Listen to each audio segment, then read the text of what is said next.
Good afternoon, everybody, and welcome to today's session of TISA Accountability Report Office Hours. This is our final session that we are offering in the month of September. Looking forward to chatting with you all today, answering any questions you all might have about the TISA Accountability Report, and sharing some updated guidance. Talk a little bit about what that is and what that means for you all moving forward. But looking forward to chatting with everyone today and having an opportunity to hear your questions about the TISA Accountability Report, which is required to be submitted to the department by November 1st of this year. Just for some introductions, my name is Grace Shelton. I am the Assistant Commissioner of Performance and Evaluation here at the Department of Education. My team oversees a lot of the data reporting and research that comes out of our agency, and so I'm really excited to chat with you all today about the report and how you might be able to utilize existing data to strengthen your goals for this year. I am also joined by Ginger Leach, our Senior Director of Regional Support from our core team, who is here to lend her expertise on all things LEA planning and how to really work strategically to set those goals for the upcoming year and share some additional department guidance there. I'm also joined by my colleague, Robin Ye, our Deputy Director of Policy here at the department. She is going to be here to discuss a little bit more about the policy behind the requirement for the TISA Accountability Report. And to answer any questions as they relate to some legislative intent behind the report as well. Really looking forward to kicking off today's conversation. Before we begin, I do want to remind folks that this is not your only opportunity to engage with us on questions about the TISA Accountability Report. We understand that we are operating under a tight timeline here. So the template was shared by the department on our website on August 8th of this year. We conducted office hour sessions at the beginning of the month. We also conducted a presentation at SSC Gatlinburg this year for your superintendents, where we received some excellent feedback. In addition to the office hours we have offered this week, we will be offering them throughout the month of October. So there'll be many opportunities to engage with our team as you are working through the report itself and gathering public comment and all of those requirements that accompany the report itself. So let's dive right back in. For those of you that have attended our office hours previously, the agenda that we are going to be talking through should come as no surprise. Want to remind folks of the Best for All strategic plan and the 3 pillars with which we ground all of our work here at the agency: academics, educators, and student readiness. We are really excited to talk about the TISA Accountability Report today and how this report can help guide your plans and guide your goals towards achieving positive student outcomes. And we're really excited to dive in a little bit more deeply into how that can be accomplished.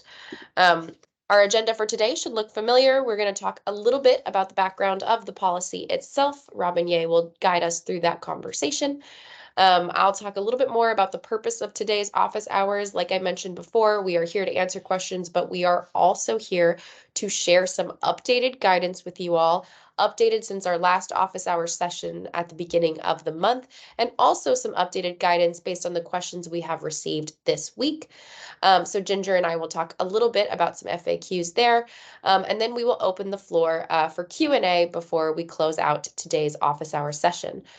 For those of you asking when our next office hour sessions will be, please keep an eye on the CUFD Commissioner's Update for Directors weekly newsletter, where we will continue to share when those office hour sessions are being offered, as well as links and passwords to attend the meeting.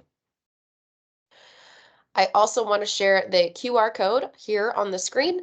This is how our agency operates in these types of forum conversations. We want to make sure that we have a record of the questions that you've asked in case we do not have time to get to them in today's hour-long session. We want to make sure that we have your contact information on hand so we can reach out to you after today's conversation and get your question answered.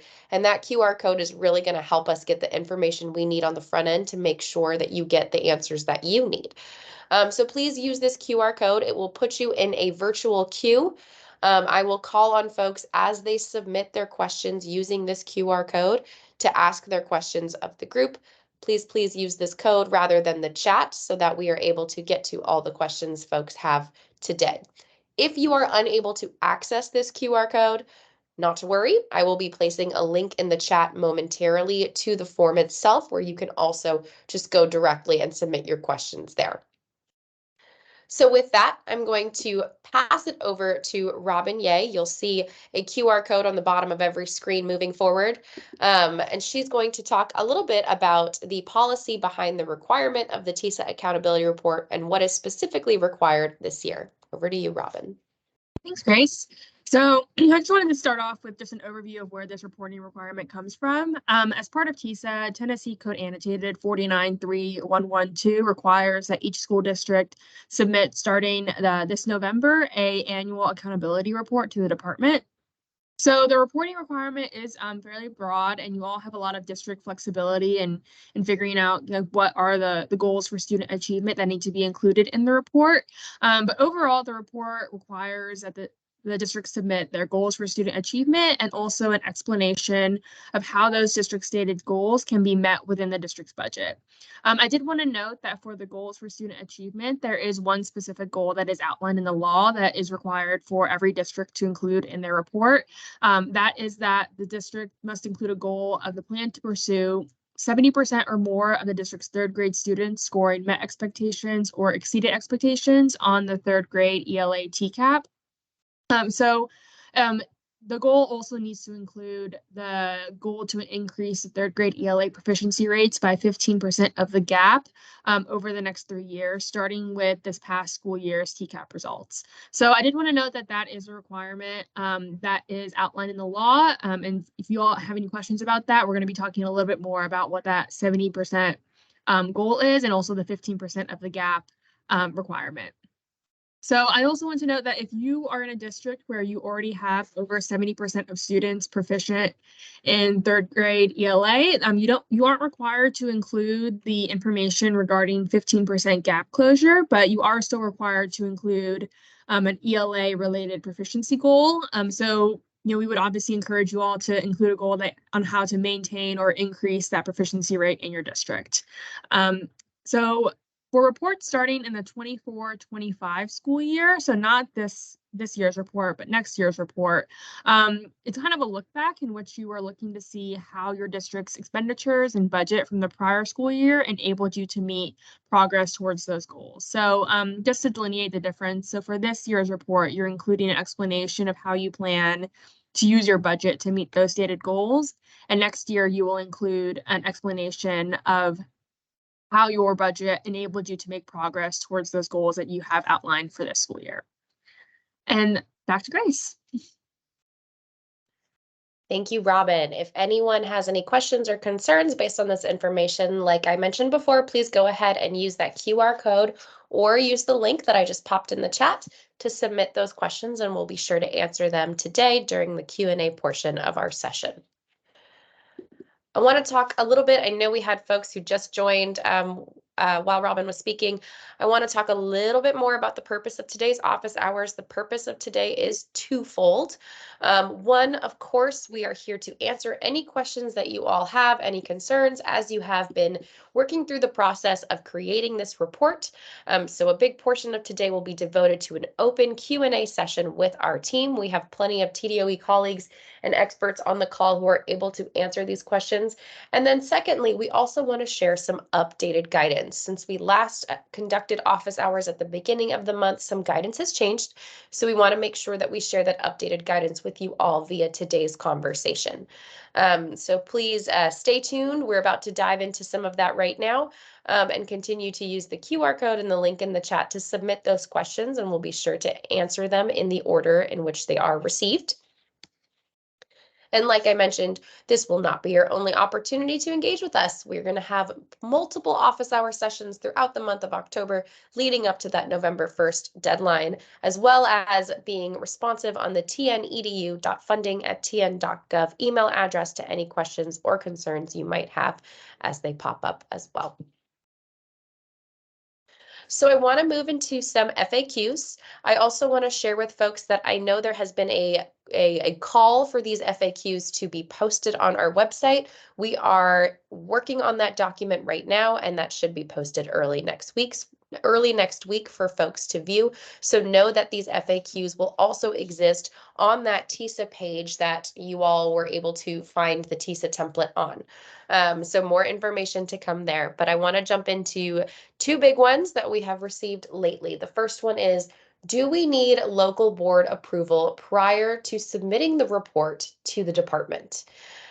We did confer with our legal team here, and the answer is yes. We are requiring local board approval prior to submitting to the department on November 1st. However, and this is new guidance we received this morning from our legal team, for those of you that do not have a board meeting scheduled in the month of October and will not be able to make that November 1st deadline, we want to offer some additional flexibility this year because we are in year one of this reporting requirement. So please do go ahead and submit your report on November 1st. Submit what you have on November 1st to the department. But if you have not gotten board approval yet, all that we require is that you indicate on your plan when you anticipate receiving that board approval. So if you have a board meeting, let's say at the end of November, you would just indicate on your plan that you anticipate this going to your board for a vote on November 29th or whatever the date might be. And the department recognizes that your board may ask for some changes to your plan at that time, and we will accept revisions to your plan via the e-plan upload. So for those of you that have been concerned about not having a board meeting scheduled prior to November 1st, please know that we are offering some flexibility there, and you will just need to indicate on the plan when you do anticipate receiving local board approval so that the department knows that we might be receiving some revisions to the plan later on. And we will be sure to also put this information in writing in our CUFD newsletter next week and in some guidance materials on the website for anyone that was unable to join today's office hour session. With that, I'm going to pass it to Ginger Leach, who's going to talk about some additional updated guidance and some additional guidance materials that will be available on the website shortly. Over to you, Ginger. Right. Thank you so much, Grace. So we are going to spend a little time talking through the increased proficiency part of that 70% goal. So the first part of that third grade ELA proficiency goal that you all are setting is just that. It's setting a goal to reach that 70%. The second part of that goal is setting a goal around increasing proficiency by 15% in 3 years. And so the good news about this update is that the math for this is the same. The updated part is that you are not calculating that for each of those individual 3 years. You're just calculating that one time, and then that amount that you have to increase is what you would expect to improve by the end of those 3 years. So instead of calculating this 3 times for each of those individual 3 years, you're doing that one time, and that is the growth or that improvement for proficiency that you would expect to have by the end of those 3 years. So we're going to talk through those steps, and then we're going to talk through a concrete example of that. So the first step you're going to take is to determine the gap between the current proficiency and 70%. So 70 minus that current 2023 proficiency to determine what the gap is. The second step is going to be to determine the amount of increase. So we're going to take what that gap is and we're going to multiply by 15%. So we know how much of increase we need to have. The last step is going to be to take that amount of increase and add that back to what the 2023 proficiency rate is. And that's going to tell us where we need to be at the end of that 3 years. So if we walk through a specific example for a district whose third grade ELA proficiency is at 42%, we're going to take 70, subtract the 42%, and we get 28 as our gap. We're going to take that 28 and multiply by the 15%. That's going to tell us we need to move 4.2. If we started at 42% proficiency, we need to move 4.2. At the end of the 3 years, we need to be at 46.2. So that is how much I would need to move. know that that is the floor. I could choose to set that higher if I wanted, but that would be the expectation that we would move at least that 15% at that 46.2% if my district was at 42. So again, this is an update, but hopefully that's good news as you are thinking through, how to set those, both the annual outcomes as well as this 15% portion of that third grade ELA goal. Again, you are still setting the 70% goal, but then you're also thinking through this 15% part of the goal as well. So the guidance document that will be on the website will have what you're seeing now on your screen. So you'll have that handy to be able to walk through that for your specific district. If you have questions about that, we're happy to answer those. So be sure to enter in the queue and we'll help walk through that again if needed. So I'm now going to walk you through the actual report, and this will follow the guidance document that you guys have already had to kind of help you understand the different sections, what you need to do in those sections, and may answer some of the other questions that you have. So for that district goal statement section, this is where you're going to be setting those long-term goals. The very first one, of course, being that third grade ELA goal. Once you've set your third grade ELA goal, then you're going to determine what other goals your district will set. A good place to start may be to think about what other achievement goals your district has. This may be a place where you dig into your LEA plan to see what achievement goals you have. You might also think about your 5-year strategic plan and what achievement goals you have there. The key here is that this report does specifically ask that those goals be student achievement focused. You may have 5 goals. You may have fewer than 5 goals. That is fine if you have fewer than 5 goals. So you're going to set your long-term goals in that district goal statement section. Once you've set those, you're then going to move down to the section where you are defining the annual outcomes, the associated metrics, action steps, and describing how your budget will help you execute those action steps. For this portion of your report, you're going to take those multi-year long-term goals and you're going to break those down into annual outcomes. So what are those incremental steps, those yearly steps that you're going to move toward those long-term goals?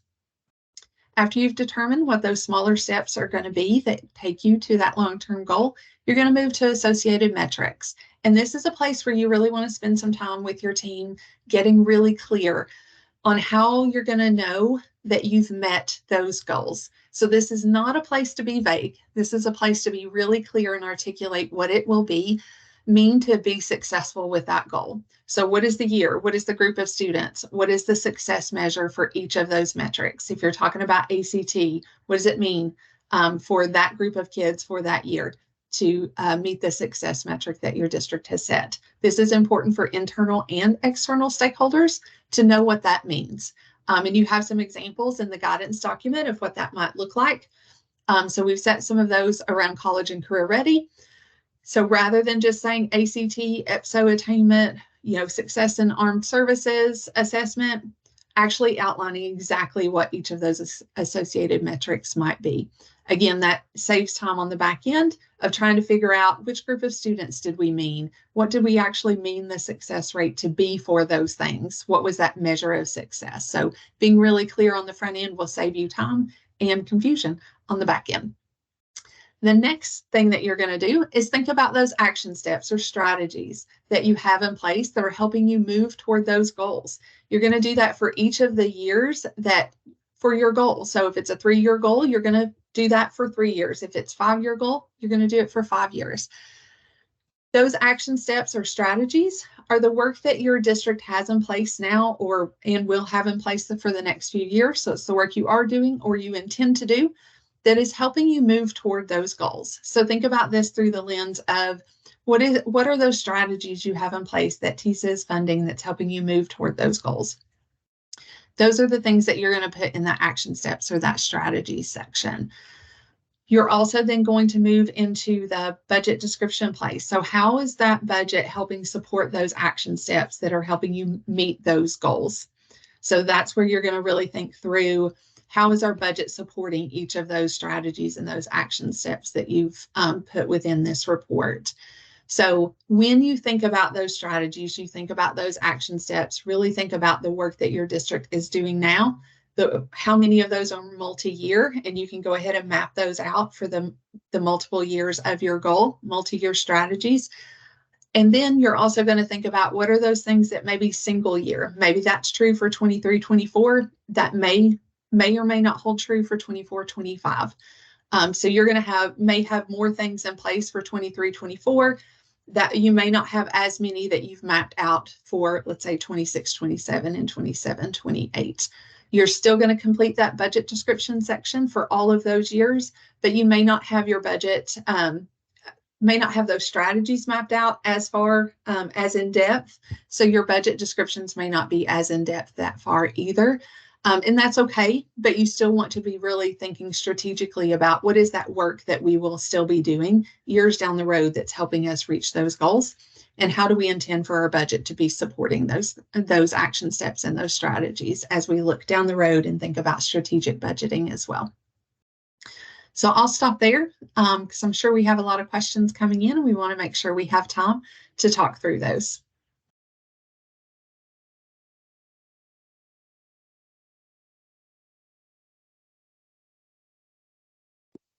All right, thank you, Ginger. I'm going to go ahead and pull that QR code back up for folks. All right, so thank you all for tuning in to the first portion of today's conversation. I'm going to place this QR code here to remind folks to go ahead and use this to submit your questions and get into our virtual line. If you cannot access the QR code, I have dropped a link in the chat, so go ahead and use that link, which will direct you to the form that will place you in our virtual queue. I see we've already had some questions rolling in, so I'm going to go ahead and get started calling on folks. When I say your name, please go ahead and take yourself off mute and ask away. So with that, let's go ahead and get started. Our first question is coming from James Bushiers. James, if you're on the call, go ahead and take yourself off mute, and we'd be happy to answer your question. Thank you very much. Can you hear me? Yes, sir, we can. Okay, so you've already answered the question in regard to where the information will be regarding the FAQs and possibly the PowerPoints and things of that nature, which will be on the Best for All tab in the TISA component there on the state website. Did I understand that correctly? Yes, sir. So we're going to be posting these PowerPoints and recorded office hour sessions on that TISA page that lives on the tn.gov website. It is the same page where you found the TISA accountability report template. It's going to be just right there in that same section. Okay, so I have a couple other questions since I've got you here. So they were some flexibility with the calculations of the 15%, and I got half of the yesterday's call before something came up. And ultimately, instead of having that increment every year, basically you could expand that for the first 3 years, but ultimately, I guess I'm going to quit bird walking and get right to the point. We still have to meet that 70%. So if you only move for 15% of the gap in the first 3 years, you still have to make that up on the back end of things to equate to the 70 percentile. Does that make sense? Because what I did was we calculated a 4.4 increase, and by that 4.4 increase, it would take us 10 years to meet 70%. That was the first thing I did, and then we got the information yesterday. Now that 4.4% gap could be reduced to the first 3 years, but ultimately I'd have to increase more after starting year 4 to meet that 70%. And I probably made it clear as mud, but that's the best way I can explain it. Oh, I see Ginger went off mute. Ginger, go ahead. Yes. So, so you're correct in that we still have the 70% expectation there. And then there is this 15%, and it is by the end of the 3 years. So when you do that calculation, that is what you're looking at for those first 3 years. And so you can, there's a lot of different ways you could approach that. So for this 15% by the end of 3 years, if you stick with that amount, then you would be looking at then in how many years do we want to, shoot for hitting that 70%. As you shared, you may be playing around with those numbers to try to figure out like what year do we want to hit that 70%? What seems feasible for us? What seems to be the right amount, to ensure that we are, meeting the needs of our students and being aggressive in our goal, but also reasonable in our goals in that. But you're right in that we moved from doing that on each individual year to doing that by the end of those first 3 years, which does make you have to kind of go back and relook at your numbers in that way. So, but after those first 3 years, you may want to be a little more aggressive with that. You could also, this first 3 years, that 15%, that is your floor. So you could choose to go a little higher in those first 3 years if you wanted to do that. Okay, thank you very much. The next question deals kind of with the action steps / strategies, as well as connecting it to a budget narrative, for the lack of a better term. So there are certain action steps that we plan on taking to help measure meeting said goals. One of them being annual benchmarking to help ensure pacing as well as standard mastery through the year. So at the end of the year, when it comes time to get that main matrix piece, we can have a true measurement. Those are things that we've utilized for probably 10 or 15 years and will continue to use moving forward. And we'll be using TISA funding for that. Is it possible, after year 2 or year 3, instead of, do we need to populate that every year, or could it be as simple as say, see year 2? The same goes for the budgetary component. I can type all that stuff in each year, but if we know we're going to make a long-term goal or a long-term strategy, and it's PD or benchmark assessments or whatever, and we're going to have a component each year that we're going to use TISA funding for that, and we're going to utilize that to meet our goals. Does it need to be populated every year, or could it be as simple as, say, making a note to see a specific year and save everybody time? Yeah, so if it is something that is happening multi-year, you would need to populate that throughout those years and also, replicate that in the budget description section as well. And I would say making sure that you're really careful that you aren't copying if you're, thinking about copying those things over, that you are pulling those things out that actually end up being those single year strategies. And then updating those things for where you are in that place and time. So I'm going to move away from like the benchmark example and think about like your HUIM implementation. So you're probably in a different place in 23-24 in your HUIM implementation than where you might be focusing in your 24-25. So you might be tweaking that language a little bit one year to the next. This isn't asking you to go in depth in any of that by any means, but just making sure that when you're representing that on here about, what is that work that you're doing to move towards your goal, that it is reflecting like the actual work of that year. And so there could be some tweaks that you're running into from year to year that you need to reflect in there, even though it's it's similar work, you're just making that a little more clear. And then that kind of shows how the budget is supporting that kind of differently each of those years, but you would still be mapping that over from 23-24, 24-25, and so on.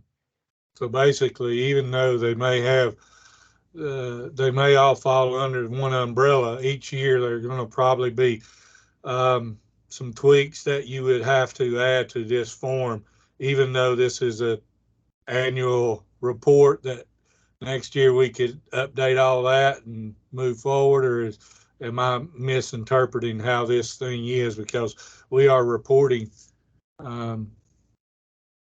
doing this every year moving forward, correct? But I understand what you're saying, and you're right.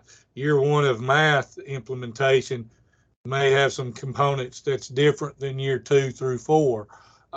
Because the more they get used to it, the less PD they may have or whatnot. But ultimately, I thought it would maybe be something where you would have some generalities, and then the next year when we actually are in year 2 or year 3 or however you want to put it, then you can be very specific on what that year looks like. But I understand now. Thank you. Yes, and you are correct. This is something that we will come back to each year. A report is due each year. So that part, you are correct in that. Thank you. Thank you very much for those thoughtful questions. I'm going to pass it on to the next person in our queue. Samuel, and Samuel, I apologize if I pronounce your last name incorrectly, but Samuel Behan, you are next up if you want to take yourself off mute and ask your question. Yes, thank you. We are a charter school system in Memphis, Tennessee. We are under the Memphis Shelby County Schools. Does the charter school systems need to submit this report, or it is only for districts? Thank you for that question. The question was, are charter schools required to submit a separate report from their LEA? I'm actually going to pass it to Ginger Leach to answer this question because she was having some conversations with our general counsel about this quite recently. All right, thank you. So the LEA, so your authorizer would be submitting, for all the schools that they, or all the students that they represent. So you are not required to submit one separately.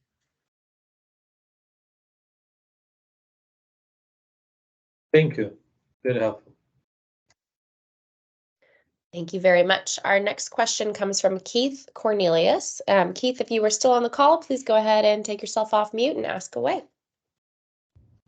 Yeah, I had just asked, and I think the other gentleman, Mr. Bashir's, had pretty much the same question. I just felt like that if you didn't use the 15% gap the first 3 years, then it would be an unreasonable amount of time to try to reach the 70% proficiency for the 3rd grade ELA.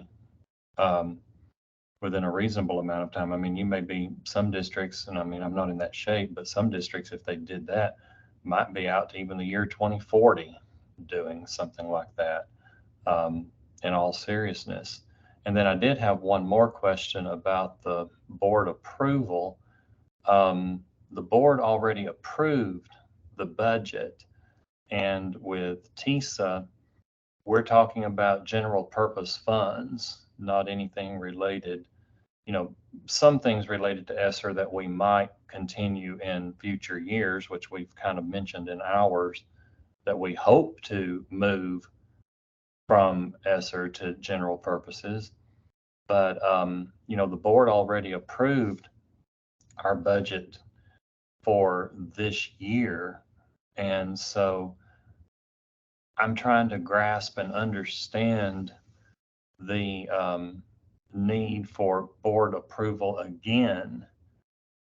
That's where I'm coming from. I mean, we'll have an October meeting, but I'm just trying to grasp and get an understanding of why we would need board approval on an explanation of general purpose dollars that are already budgeted within the, within that area and on those line items. That's my other main question. And I'll mute myself again.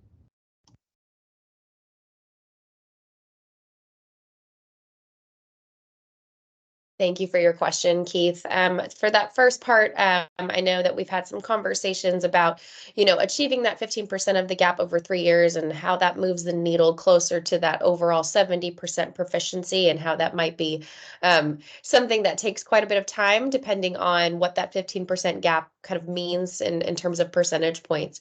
And, as Ginger mentioned, this is really an opportunity for the district to use their discretion in setting that realistic timeline for achieving that 70% proficiency. I also do want to remind folks that 15% of the gap is written into law as kind of the floor, I would say, for setting those goals. And should folks want to set more lofty goals or a higher kind of percentage increase for their goals, they are certainly able to do that, so long as that 15% is the minimum in terms of achievement over the next 3 years. Although we do recognize that that requirement does make it a kind of an inching closer to that 70% proficiency, we do hope that kind of districts take a look at where their gap really lies towards that overall 70% goal, and sets kind of realistic yearly outcomes based on that, and focuses more on that, on achieving that, than kind of that 15% gap increase, using that, as I mentioned before, as the floor for the first 3 years of implementation. For your second question about the requirement for local board approval. Absolutely, you know, we had some conversations with our general counsel team, and because this is related to budget and expenditures, and how that would ultimately connect to student outcomes, the determination was that we would interpret this law as including local board approval. However, I know that there are some lingering questions about that. So as a result, we have asked our legal team to put together some language on their interpretation strategy here that we could share out publicly with folks, that gives a little bit more insight as to how this has been interpreted from the law itself. And so we're going to be sharing that along with our guidance materials later next week, so folks can see a little more rationale behind the reason for this requirement. And so while I can't necessarily answer your question right at this moment, Keith, please note that we did put in a request for additional rationale to be provided for folks, because you are not the only person that has this question. We have received it a few times, and I want to make sure that you get as robust an answer as possible from our legal counsel directly on that interpretation. Ginger, is there anything else you wanted to add there? No, I think you covered it. Thanks, Grace. So more to come on that, and we will certainly alert folks when that is available to review.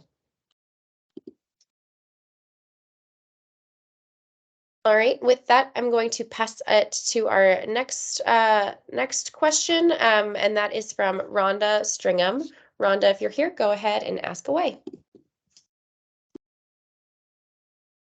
Hey, good morning or afternoon. Thank you again for having these office hours. They're so valuable. And thank you for taking a Q&A. We sure appreciate it. And we look forward to the FAQ, because I've had to miss a couple of these, and it's like there's something new every time.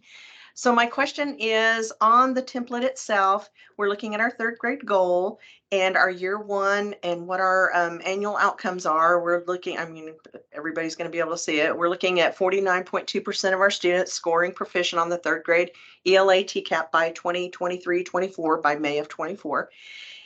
Our associated metrics and data, my data guy is going, can it be as simple as we're going to look at the 3rd grade TCAP assessment file from the state and see what our number of students are and what our percentage of students are that are proficient and above. Do we need to be more descriptive than that, or can it be as simple as that? It can be as simple as that. For the 3rd grade ELA proficiency, that would make total sense. Something similar to that would also work if you're looking at other grade levels for TCAP, EOC, those types of things.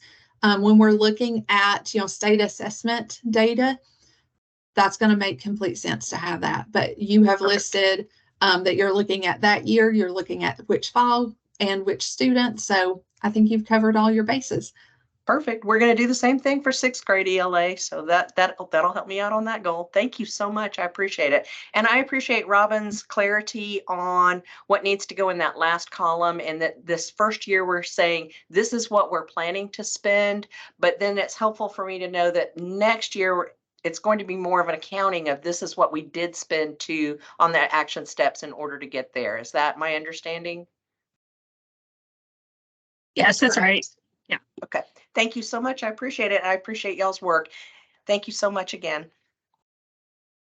Thank you. Thank you, Rhonda. All right. At this time, it looks like we've reached the end of our virtual queue. So want to remind folks that we've got this QR code up on the screen and a link in the chat if the QR code is not an option for you to submit your questions. Please go ahead and do so. My team will stay on for a few more minutes today, but We have reached the end of our question queue. I also want to remind folks that we have a lot more guidance material that we are developing and putting up online. I appreciate your patience as we have been developing those. So you're gonna find recorded office hour sessions in addition to FAQ documents and a couple more pieces of helpful information up on that TISA webpage that Ginger linked in the chat. So more to come there, and we will certainly announce when those things are posted in our weekly newsletter, so please keep an eye there. And we're also going to announce when our remaining office hour sessions will happen throughout the month of October. Deeply appreciate everyone's partnership today. We appreciate the questions and know that we've got a tight timeline here. And so I appreciate you taking the time on a Friday during lunchtime to chat with us. And please continue to share any questions via email. We will certainly be ready to answer them as quickly as possible. So thank you all, and I hope everyone has a fantastic weekend. And like I mentioned, we're going to stay on in case there are any lingering questions. Thank you so much.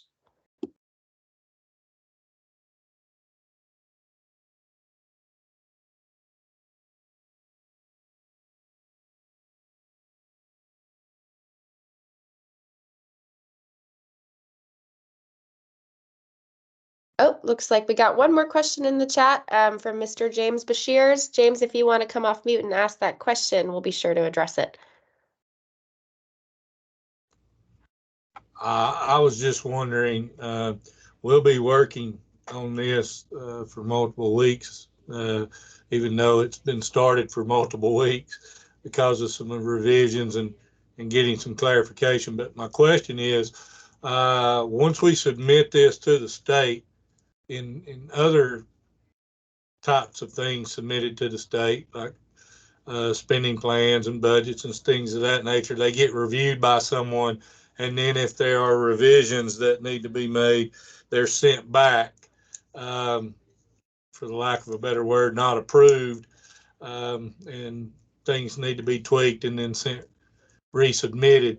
Is that going to be the process moving forward, or is it we're going to do the best we can up to submission, and once it gets submitted, kind of, I doubt it being that way, but I just need a little clarification because there is a possibility or a probability that there may be some tweaks needed at the end of this thing. Absolutely, and we appreciate that question. That's one we've received a couple of times. Want to state that, the department recognizes that these plans will have undergone a public comment and review period, as well as local board approval. So we want to make sure that we are not requesting any revisions to the plan that have been added based on public comment or added based on local board need. So based on that, yes, we will be reviewing these plans. However, we will not be reviewing them to the extent of a typical LEA plan cycle. For those of you that are a part of that planning cycle, those reviews can be pretty extensive. The department will have a more hands-off approach in just reviewing them to ensure that the requirements of the law have been met, and we'll certainly contact you if there are any issues within the plan, but it'll likely be a very quick and kind of expedited review process to make sure that all requirements are present, but will not be as robust as engaging in multiple feedback loops like LEA plans require. Thank you very much. Absolutely. And I see Sean Carter, you have your hand raised. We'd be happy to answer your question. Yes, ma'am. And I actually had to, oh, there's my phone ringing. Hang on, I'm gonna send it to voicemail. I'm sorry. So over on the budget line on this plan, when I know this is a TISA accountability form, but over in the budget line, it says, how are you going to use your budget? So I included all my budget, whether it be federal dollars or whatever, in that column. Is that correct, incorrect? What? I put things that we're funding with grant money, whatever. Is that correct or not? It includes TISA money, but it also includes other things because in the directions, it just says your budget. And I read that as overall budget. So ideally, it would be focused on TISA. However, we recognize that sometimes you need to include other strategies and action steps that are helping, share the work and the story of your district and how you're moving toward those goals. And those things may be funded in other ways, right? if you are including those strategies and action steps that are funded in other ways to help tell that story, as long as you're making that really clear in that budget column, which ones of those are TISA funded and which ones are funded in other ways, you should be fine. You just want to make sure that you've made that clear. Well, like That for example, I Mhm. used increasing our ACT, and two of the action steps were, one, continue to give the pre-ACT in junior high, and one of the other ones was the CERT program in high school. Both of those are funded with Perkins money, so I put the funding as Perkins, but I included those as my action steps, and I tied them like that. So that will be okay. Yeah, as long as it's clear over there that those are the two action steps that are funded through Perkins, like we can make that connection between those two, that should be fine. You don't have to feel led to include all of the things in there, but if you have included those, just make sure it's clear, and it sounds like you've done that. Okay, thank you so much. Thank you very much. All right. Like I mentioned, we're going to stay on for any follow-up questions. We do not have any more coming through that virtual queue, but please feel free to use that QR code up on the screen at any point in time. Like I said, we're going to stay on and appreciate everyone's time today. Thank you so much.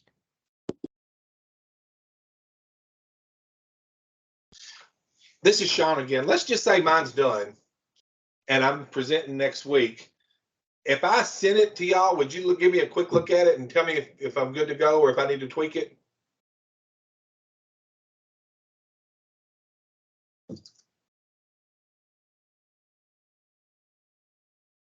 Miss Ginger? Yep. Yeah, I'm going to pass that question over to you, Ginger. What are your thoughts on engaging in some collaborative feedback sessions prior to submission? Yeah, I mean, I think, again, kind of what Grace mentioned earlier, it would be more of a look at just making sure you've met all of the requirements versus like a quality review, like we might do for LEA planning. But, we could look at that to just make sure you've, met all the expectations for. That'd be perfect. I will email it to you. I appreciate it very much. Thank you. That's an excellent question. Thank you very much.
Miss Ginger, I've already sent it to you. So just when you can, look at it if you don't care.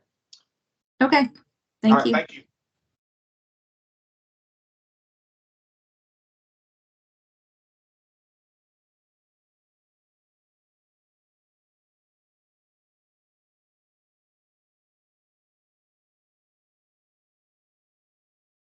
All right, folks, looks like we've had some time to collect additional questions. No more coming through the chat. So we're going to go ahead and end today's office hours session.